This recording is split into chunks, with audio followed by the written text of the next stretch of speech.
back to Living Local. Janey Kirk is without a doubt one of Scotland's most popular entertainers, and her memoir deserves a Hollywood biopic yesterday. And joining us now via Zoom in this segment sponsored by the Ghostwriters Avenue of California is the one, the only, Janey Kirk. How are you? Hello, Tristan. I'm great. Thank you for having me today. Thank you. Yeah, thank you. I'm so thrilled to be able to chat with you. This is so cool. So you've led an incredible life. So if you can give us the kind of the Cliff Notes version of who Janey Kirk is, because you're fascinating. Well, thank you very much. Well, I'm just a singer based in Scotland, and I've been singing all my life, basically, since I was age 6. And along the road, I have encountered many of life's experiences, not just about singing, but I've taken on an awful lot of experiences that people that are reading my book. I wrote a book, by the way, I've not mentioned that. Yeah. I wrote a book. I was compelled to share my stories with the public, and I'm very honoured and pleased that it's taken off very well and that people are enjoying the book so much.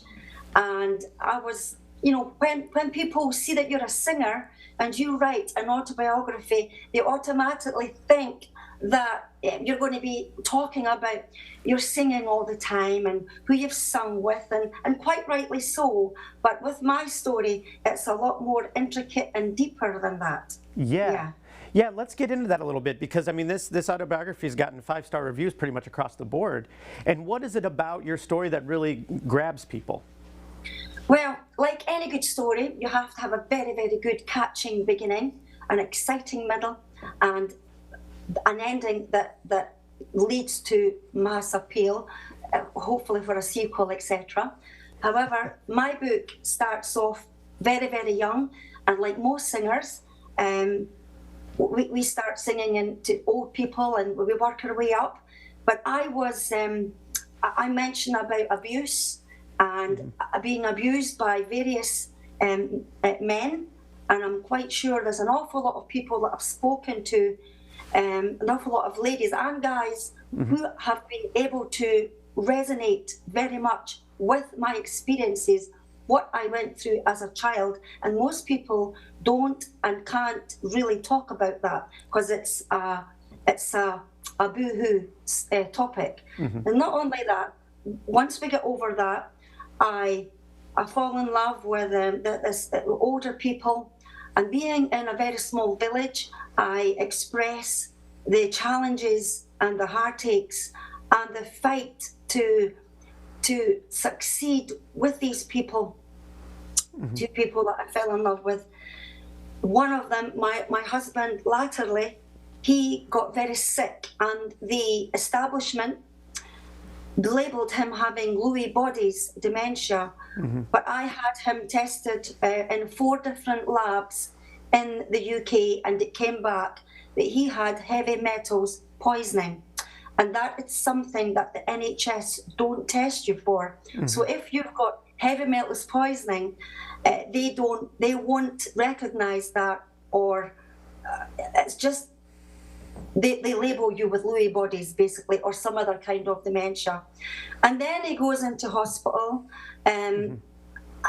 After a massive fight, I took him all the way to America on 2 big, long aeroplane journeys when he was very sick. And I had to leave extra early because the government, I felt, were going to try and stop me from taking him there. I had a terrible experience. You can imagine me taking my husband, to get stem cell treatment, which he wanted. He expressed that he wanted me to take him and do my best to get him there, which I did. And then being told that it wouldn't work from all the brain doctors here, the neurological doctors and nurses telling me I've not to do it. And, you know, within half an hour of him receiving these stem cells, he started shaving himself. He lost the shuffle gait. And then I get him back home, and then I've got to fight the medical establishment yet again. Them coming and with social work people encroaching on our lives, making life very difficult. I encounter very, very soon I learned there's good nurses and bad nurses, good doctors and bad doctors alike. Yeah.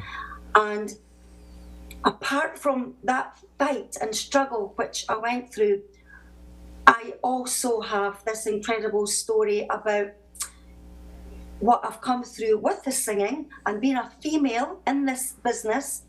It's quite controversial topic at the moment, or it has been, you know, the man-woman scenario, where you're expected to have, you know, climb your way up the ladder with these so-called agents and promoters that can promise you the earth.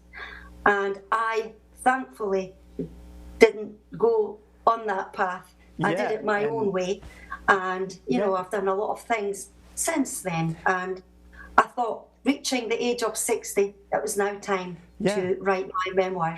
Well, yeah, and you've done such an incredible job of kind of channeling all this into a creative life, and I love that that's in the book.